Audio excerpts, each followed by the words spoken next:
Hello everyone! Ako nga pala si Lola Emma, ang lolang driver at ang plant lola ng Cavite. Ang gagawin natin ngayon ay mag-propagate tayo ng rickrack orchid cactus, o diba, orchid na cactus pa. At zigzag orchid cactus. Yun kasi ang tawag nila dito eh. Asa na ba? Ito, kita nyo, 1 metro na yung haba, mahigit. Yan. Minsan din tinatawag nila ito na fishbone orchid cactus. Ayan. Kasi kaya naman nila siguro tinawag ito na orchid cactus. Gawa no, marami siyang mga aerial roots. Ayan. May mga aerial roots siya. Diba? Parang ano din siya. Tapos itong isa na to, ayan. Itong isa na to naman ay tawag din nila dito zigzag orchid cactus din. Pero magkaiba sila ni rickrack o kaya magkaiba sila ni fishbone. Pero ang tawag din nila dito orchid cactus din. So comment down below kung meron kayong ibang alam na ID itong plant na ito. Ayan siya. Ito, tinubuan na siya ng kung ano-anong damo. Kaya, aayusin na ni Lola ito. Kasi itong cactus na ito, o itong orchid cactus na ito, kahit na every 2 weeks mo lang siyang diligin. Okay sa kanya. Yun nga lang, ayan, yung mga aerial roots niya, ang dami-dami na. Tapos, ito nga si zigzag cactus, o kaya si fishbone orchid cactus na ito, ay ganon din. Kahit nabihira din siyang diligin. Ayun sila, oh. Tapos, kung ano-ano nang tumubo sa kanila. Ayan, tanggalin natin. Tapos, isprayan muna natin ng tubig bago natin sila ikat. Kasi, pagkaputol, para medyo mag-dry naman yung pinagputulan natin. Ayan. Para hindi sila ma-dehydrate. Lagyan natin sila ng tubig. Okay. Tubig lang itong i-spray natin. Kasi may mga aerial roots naman. Ayan, okay? So, ang unang gagawin natin, ito muna si zigzag cactus or fishbone cactus. Dito din natin ilalagay. Lagyan natin ng coco fiber yung mga butas-butas para hindi maubos agad yung ating potting mix. Diba pag bumibili tayo ng coco peat, salain natin, kunin natin yung mga fiber para pwede natin gamitin sa ilalim ng ating mga maliliit na paso. Kasi pag nilagyan natin ng uling to, wala na. Uling na lang ang kakargain ng ating paso na maliit. Kaya mas okay na meron siyang fiber. Tapos itong potting media natin, naririnig nyo ba yun? Lata-lata ng mga bata nagdadaan. Ayan, itong potting media natin ay ilagay ko na lang sa caption. Ayan. Sobrang haba niya na, oh. Yan. Dahil marami siyang aerial roots, kaya pwede na natin siyang pagtuwalay-tuwalay.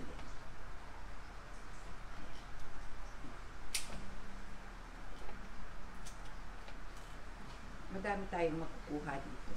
Gawin natin maikli. Gawin natin, paramihin natin talaga. Yan.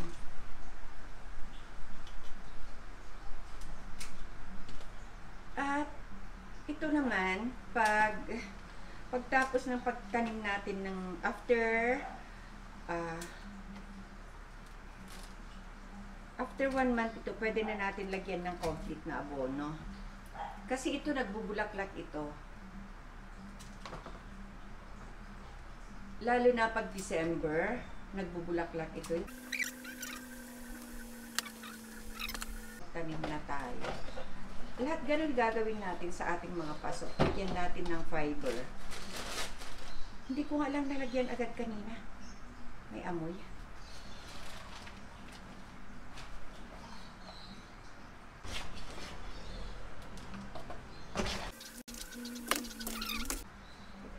lagyan natin ng marami-rami.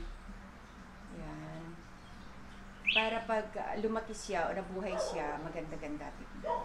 Maglagay tayo, bawat isang paso ay 5. Kasi hindi natin masasabi talaga.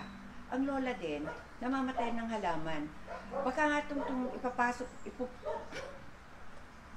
sorry.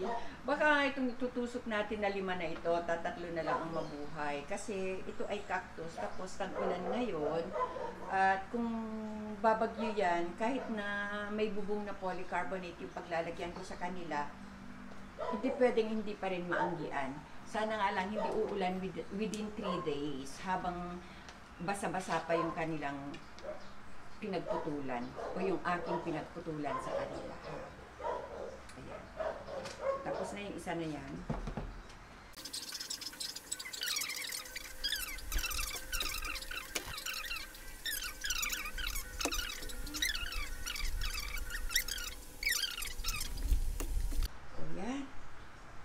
Nagawa natin.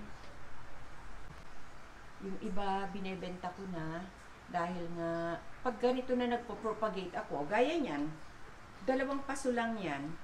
Ito, nagiging, ano na, 1, 2, 3, 4, naging 5 na, kasi 3 yung naidagdag natin. Ganyan lang. So, tapos na tayo dyan. Ito naman, yung kakaiba na ito na halaman. Ganun din gawin natin ng 3 pots. Kasi nasira na talaga yung kanyang paso.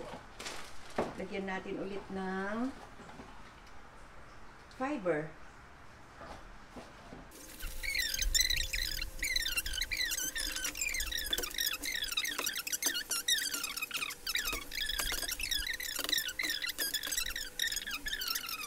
Dahil ang daming aerial roots, tanggalin natin yung buo kasi, ayan, matagal na ito eh. Galing ito sa kaibigan ko na parang kasing edad lang ng aking panganay.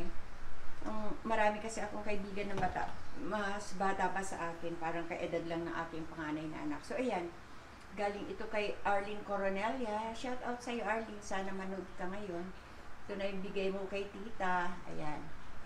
Neighbor ko yan, banda rin lang ang bahay niya, konti kahilera lang ng bahay ko, mga how many houses away lang from my house. Ayan.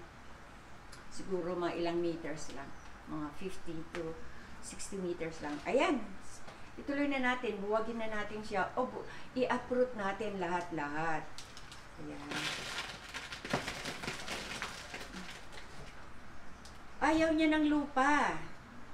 Kaya kung napansin nyo, ayan, cactus orchid nga siya. Kasi, ang dami niyang aerial roots, pero sa lupa, wala. Ayun, sira na nga ito eh. Kasi mabigat dahil sa lupa.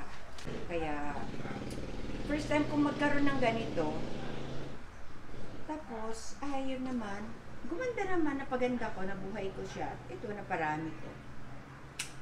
Sa totoo lang, nung binigay niya sa akin, parang ganyan lang kakonti. Ayan, ito, papalitan na rin natin ng paso niya. Kasi kulay green yan, pininturaan lang ni Lola yan.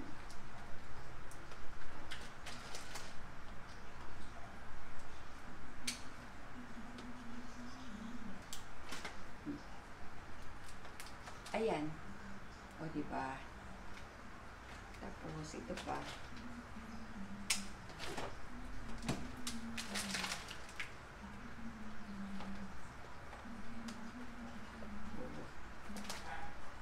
Yung potting mix natin ay potting mix na lang ng ground orchids. Dami naman dito. Oh, ang dami nga.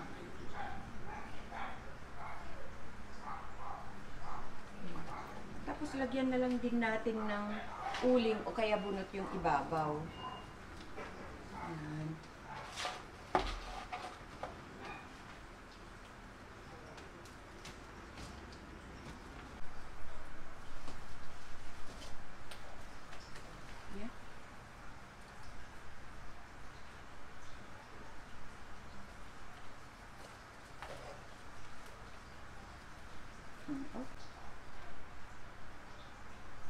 Yung iba kasi nakayuko na.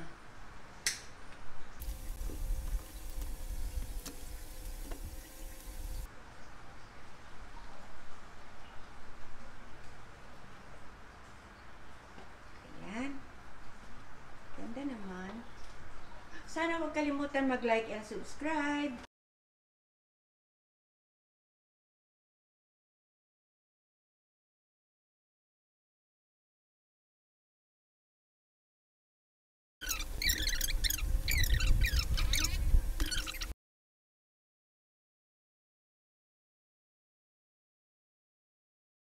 Pumice stone lalagay natin dito sa zigzag. Kasi tingin ko sa texture ng ano na ito, talagang cactus na cactus yung katawan niya. Kaya pumice stone lalagay natin, hindi bunot. So, ilalagay natin dito sa zigzag. Kasi ito yung talagang nakita ko na zigzag eh. Ito si zigzag o si fishbone.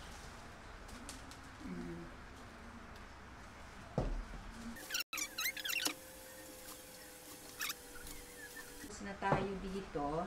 Maraming salamat pala ulit sa walang sawang suporta. Sana huwag kalimutan mag-like and subscribe at pakiclick na rin ang notification bell para sa susunod pa natin mga videos. Sana itong episode na ito ay nagustuhan ninyo at may natutunan din kayo. Kaya maraming salamat ulit sa inyo at see you next video. Bye-bye!